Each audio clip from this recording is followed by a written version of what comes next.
Chelsea are preparing to sell Enzo Fernandez, and I need to give you all the scoop. But the question is, which player replaces Enzo Fernandez? Player Ben, now OGD said, Obetime replace Enzo Fernandez in this current Chelsea setup. This is onside with me, Joshua Holotu. Now, ene, you better discuss Enzo Fernandez and what could happen at Chelsea Football Club if he is sold. Last Friday, though, Man City were given an ultimatum to meet the 120 million ask price that Chelsea were asking for Abrante friend Enzo Fernandez. Man City didn't meet it. They submitted a bid of 102.5 million pounds, which was equal to 120 million euros. But Chelsea wanted 120 million pounds. I don't know what they were trying to do with that kind of bid, but it's quite clear that if Chelsea gets the chance, they would sell the player. But they are so happy to keep the player because in terms of Xabi Alonso's plans, the player fits into it perfectly. But the question now is, does the player really want to move? Does his agent really want him to stay? Or are they the ones brokering the move between Chelsea and Manchester City? And what does it mean for City now? They couldn't meet that 120 million pound ask price last Friday. Chelsea has the sole responsibility to sell the player at whatever price they would wish to sell him this year.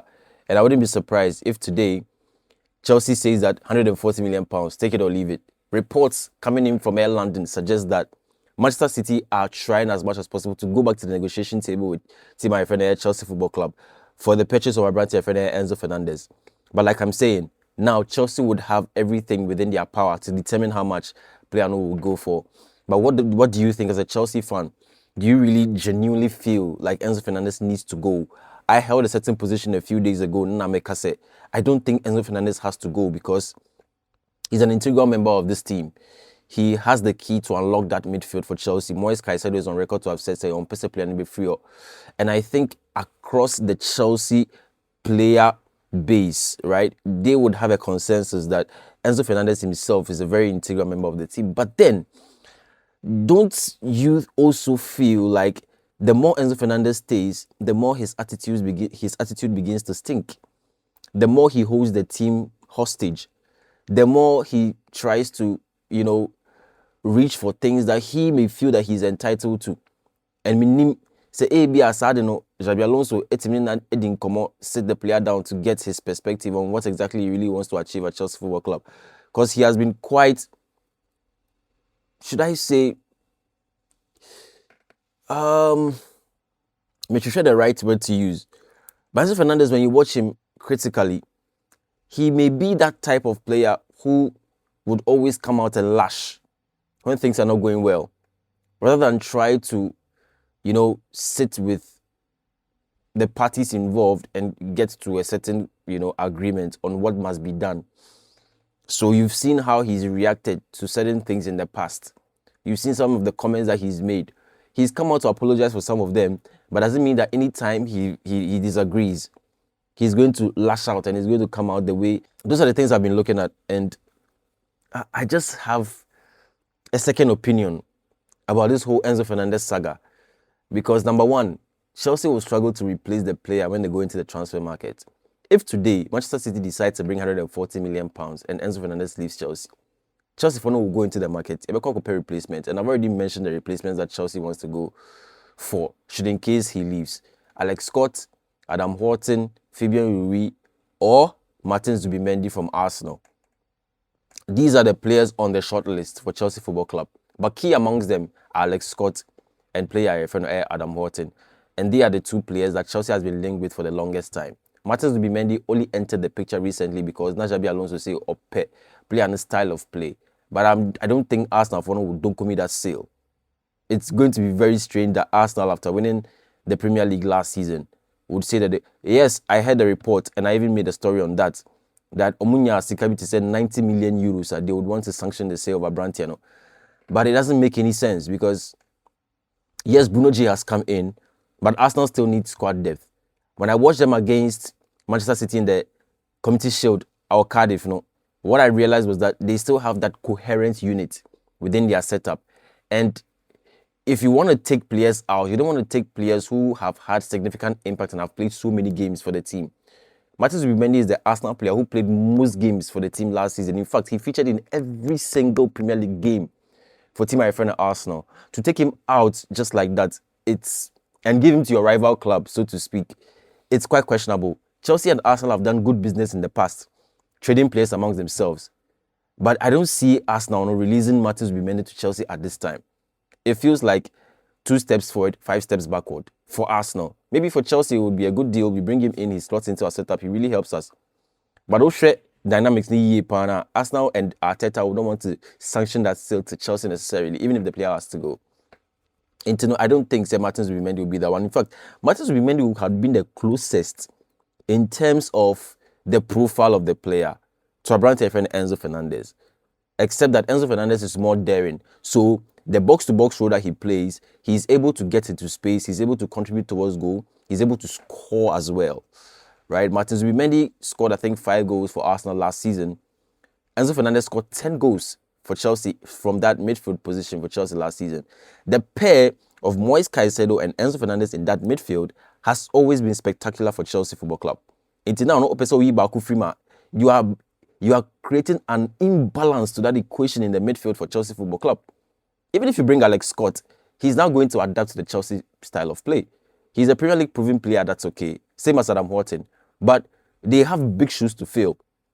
And this is a Premier League season that a lot of things are going to go haywire, if you ask me. Because the playing field has been leveled. I keep on saying it. New managers are in the dugouts. For the very first time in the history of the Premier League, we're going to have 9 or I think 10 new managers taking charge of respective teams. In fact, the key big six are also in the question. Man City has a new manager. Chelsea has a new manager. United has a new manager. Tottenham Hotspur has a new manager. Liverpool has a new manager. So the top 5, let's just put it that way, have new managers. Mikel Arteta is going to try and defend his title, which I think he can, but he's going to face stiff competition from all of these other 5. Weakening the team is quite questionable, but Enzo Fernandez looks like, quote and unquote, a disruptive player who, if Chelsea are able to do away with, and this is just one side of the argument, right? I'm trying to look at it from the opposing side of Nyama Kadada, because I've already maintained the position. I mean, Enzo Fernandez before Chelsea. I don't think he has to go.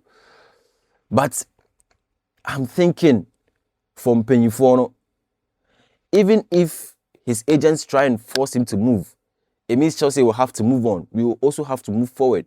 We will also have to try and be competitive. So, we bring Alex Scott, we bring Adam Horton, then what next? It means we have to create them into different beasts altogether. But again, Chelsea team are showing me that they need to adapt to Xabi Alonso's style. Morgan Rogers has come in. He's a perfect addition to the team. Double 10 with Cole Palmer in that 3-4-2-1 system. Beautiful. I love it. But you have brought in other players who are now going to get used to the Premier League system. The left wing back row, Pep Chavaria, has come in. Look at the other side. There's a Giovanni Kenda. He's also come in. Jamie Gittins these days is trying to prove a point that he deserves to play in the first team. Mihailo Mudryk is also back. He hasn't played football for, I think, close to 2 years. Maxence Lacroix is now in the defense. He's a new signing from Crystal Palace. We also have Valentin Barco, who is also in the setup. He's a new player. He's coming from Strasbourg. You have new players in the setup. The experience has also come in. Jordan Henderson as well as Danny Welbeck. So I can appreciate all of the changes that have happened at Chelsea Football Club in this particular transfer window.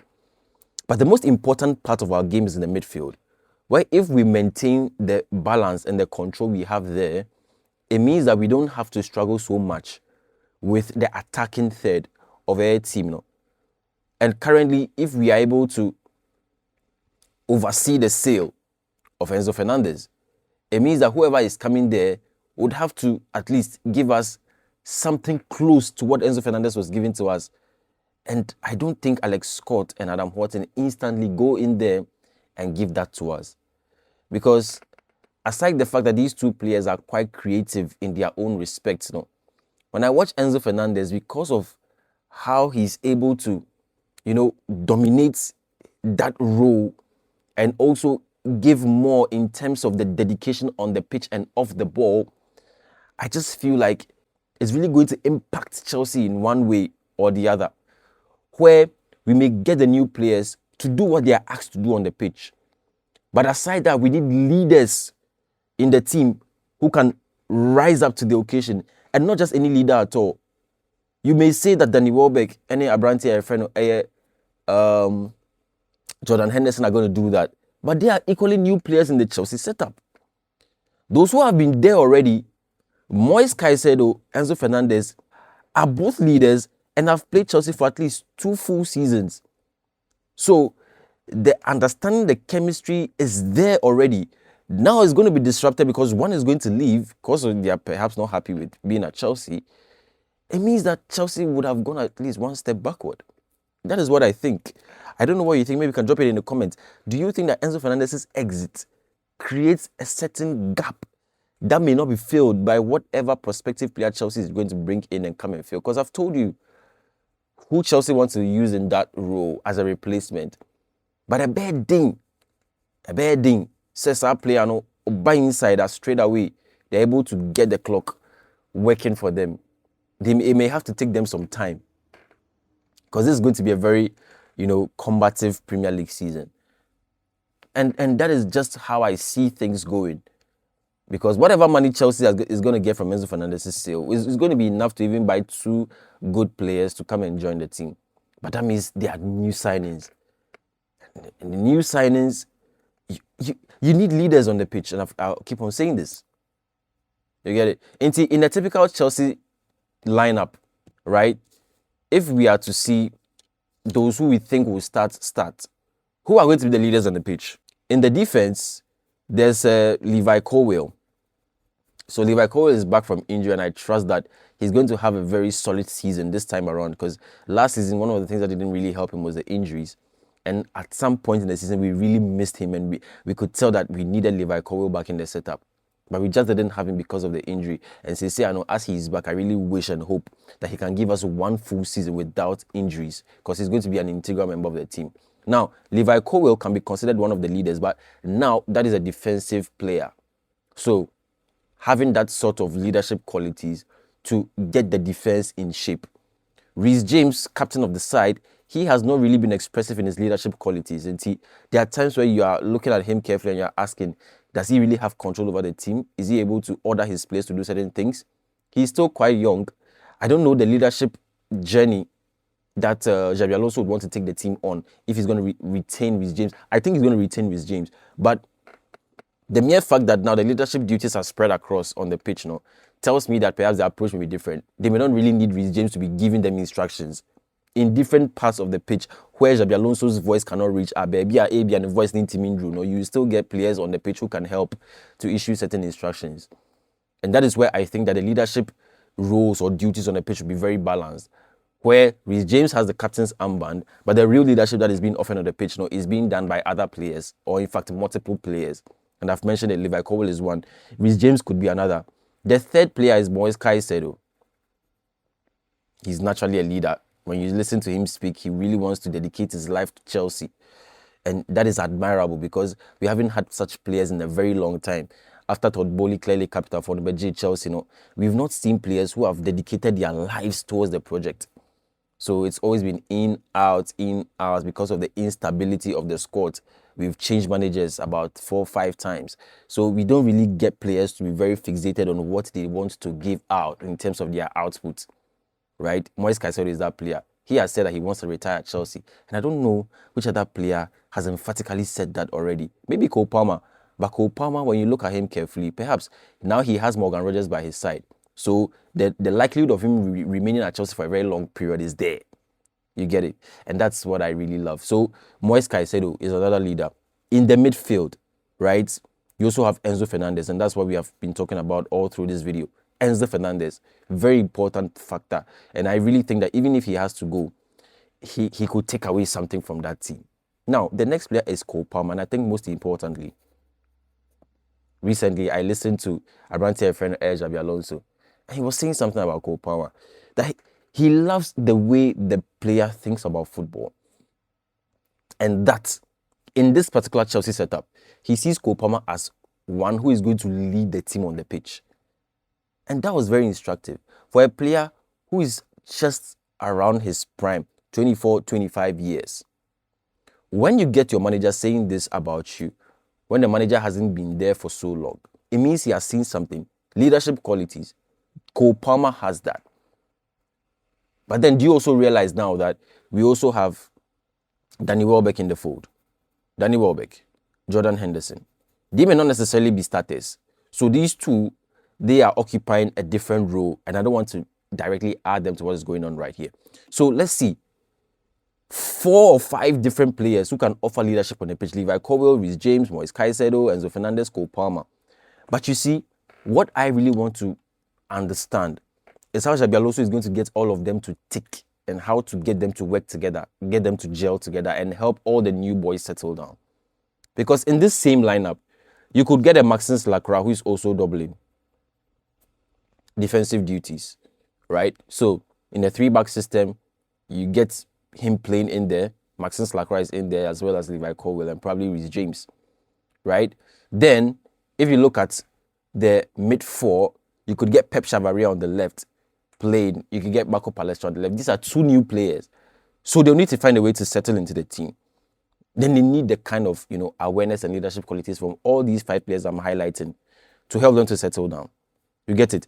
So, I mean, if you take Enzo Fernandez out of this equation, it leaves Cole Palmer, Moise Caicedo, Reece James, Levi Colwill. Relatively still young. They have the old guys who have just come into the team around. But these are the guys who have played Chelsea for at least 2 or 3 successful seasons. So we need them to stay in one way or the other to be able to help us to, get the really desired result that we need from Xabi Alonso this season. Success doesn't happen in just the snap of a finger. It takes calculated effort, and that is why I keep saying that, look, I am very happy about Xabi Alonso's work that he's done at Chelsea so far. In terms of tactics, it's quite clear what he wants to do. He's learnt from what he did at Bayer Leverkusen, what happened at Real Madrid. So now taking Chelsea, he's combining the lessons from these 2 past jobs, and he's utilizing them in a very good way to get the best out of the team. But now he has a lot of risk. Number 1, the squad size. He has to sell players, and I've already spoken about it. So the players are potentially linked away from Chelsea. Benoit Badiashile, Axel Disasi, Nicolas Jackson, Liam Delap, right? Malo Gusto. Then we also have other players like Datro Fofana who are not necessarily first team players but are still around. There's Mamadou Sarr, which I also think he needs to leave. I'm hearing reports that Emmanuel Emega may stay for this season. So he joins the pecking order of forwards. And I think he becomes the 3rd behind Danny Welbeck and as well as Joao Pedro. So if he stays, that's good enough. Then we have other players like McGee, who perhaps needs to go. There are reports that Mihailo Mudryk may go on loan. I think he also needs to go on loan and come back later. So Chelsea has to sanction a number of sales. Time is not on our side. Window closes by September 1st, especially for Europe. So he needs to get these things sorted out as quick as possible. Else, no, you have a squad size that's bloated, number 1. Number 2, you have a key player whose future is not yet sorted, which you may want to sort before Chelsea's first game against Team Friend of Fulham on Monday next week. Then number 3, you want to make sure that you don't have players who are disaffectioned in one way or the other. So a typical player who I think could be disaffection is player friend Nicolas Jackson. When he went to Bayern Munich, he was supposed to stay there. But Bayern Munich decided that they were not going to keep him, so he had to come back. In preseason, he has demonstrated, say, he can give us 1 or 2 good performances. But I've always maintained that Nicolas Jackson needs to move on. Because he may not necessarily be the player who would want to sit on the bench and wait for his turn. Chelsea's not playing in Europe. So all our games are domestic games. I don't think Nicolas Jackson wants to stay on the bench. Joao Pedro is going to start. Danny Welbeck is there. If Emmanuel Emega stays, it means Nicolas Jackson, you may not be the one. And I don't see him helping in that double 10 role, because it's going to be played predominantly by Cole Palmer and Abranti friend Morgan Rogers. So Chelsea fans, I want to hear from you. Tell me, what do you think about this particular thing? Does Enzo Fernandez leave for the £140 million? We go into the market, we bring Alex Scott or Adam Horton or both of them and try to get them to be adapted to the Chelsea style of play and get them to perform the way they perform. I'll put their statistics on the screen. maybe you can get a lot from them. But let me know in the comments. Just tell me what you think about these two signings, and then we'll pick it from there. This is an onside with me, Joshua Holo 2, and come back in the day with another video about the transfer stories that are happening. Now you didn't come on, baby. Guys, please subscribe, turn on your post notifications. Anytime I drop a video, I'll be one of the first people to receive it. You didn't come on, baby. Until I come your way again, I'll see you in the next one.